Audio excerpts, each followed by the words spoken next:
What is up, guys? It's Kevin back in with a quick new video showing you guys what I've been doing and what I've been working on. Now today I'm going to show you this car, and I spent $300 on it, not really knowing too much about it, but it's an SUV, and I usually don't buy SUVs, but let me show you what it is and I'll tell you the story behind it.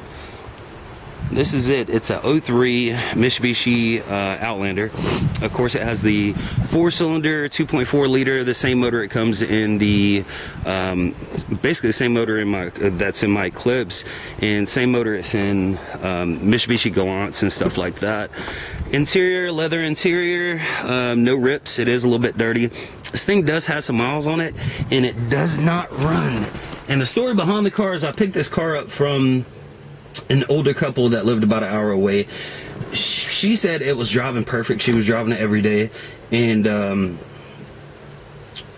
one morning she went to start it, and it started, but it kind of puttered out like it was out of gas. Wouldn't start after that, so they took it to a shop, and the shop said it was the camshaft position sensor. Now, he changed the camshaft sensor, and it still wouldn't start. So he went into, you know, buying another computer for it. Still wouldn't start. He told me he got the sensor off of Amazon. Now, a little advice for people: don't buy cheap sensors. Don't buy the cheap knockoff sensors just because they're cheap, because a lot of times you'll wind up tricking yourself when it comes to that.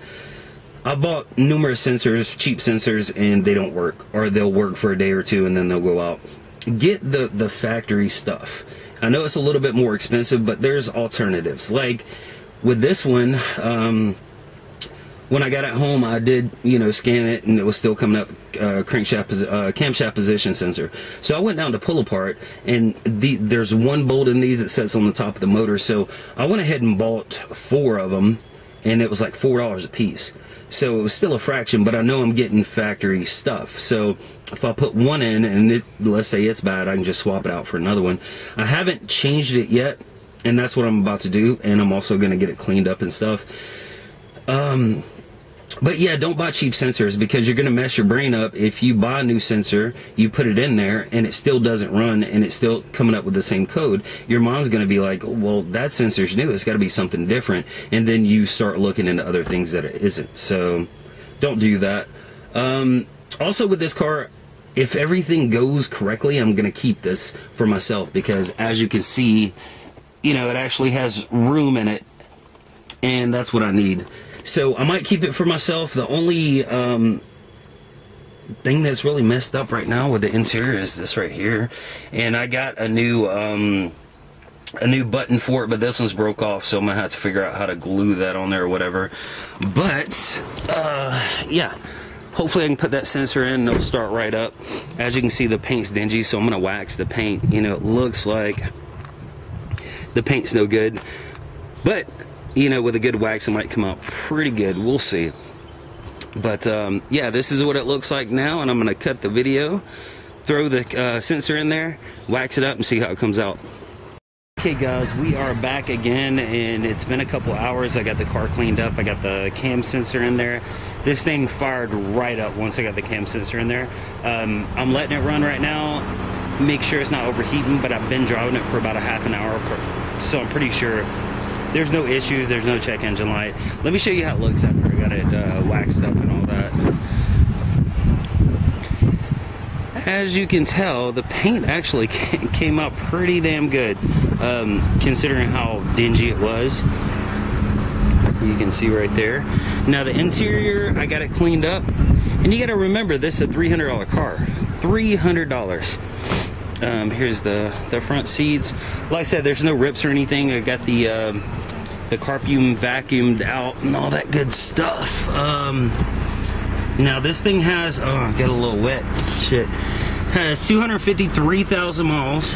But the good thing about it is, if we go over here and look at the engine, I couldn't find any kind of oil leaks or anything like that. It looks like the valve cover has been changed, but here's the engine, and of course you can see right here,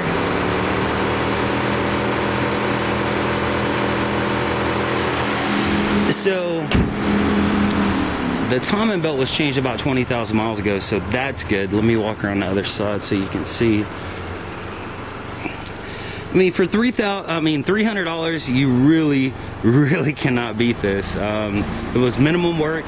Changed the cam sensor out, took me about literally three or 4 minutes.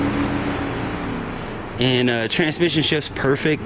That's one of the biggest issues in these cars is transmission issues, shifting, lagging, stuff like that. The radio works, AC works. I'll show you here. If you shut it off, let me shut this off here. If you shut it off, take the key out, put it back in, find the hole, fires right back up. So as you can see, and like I said, this motor sounds incredible. I mean, there's no issue with this motor.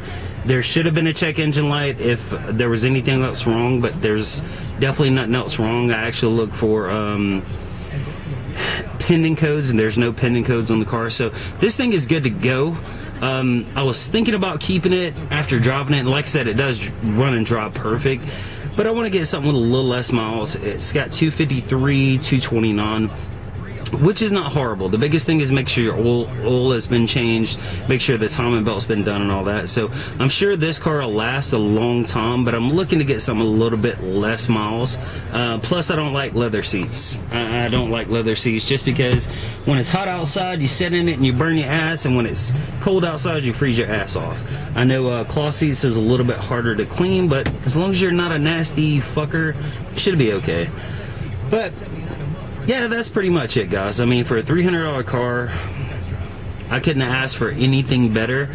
The tires are like brand new. Like I said, the motor, transmission are fun. And yeah, this was definitely a good fun. And I will talk to you guys later.